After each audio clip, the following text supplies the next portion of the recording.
A perfectly normal evening in a family home, but slow internet is dampening the mood. The solution?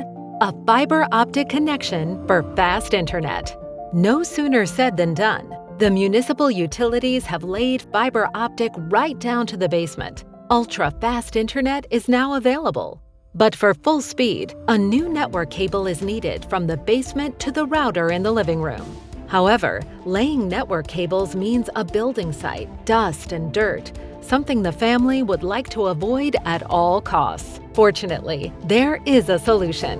With the TGU41 from Symarix. The fiber optic cable can be used via the existing telephone lines in the house without any new cable ducts. Installation is child's play. The TGU41 modem in the basement is simply connected to the telephone cable with a push-in cable, and the TGU44 Wi-Fi router is connected to the telephone socket.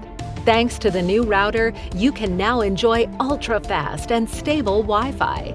Now the whole family can use the fast fiber optic internet at the same time without interruptions or arguments. The TGU41 and 44 via telephone cable offer the perfect solution. Experience the future of fast internet with Symarix.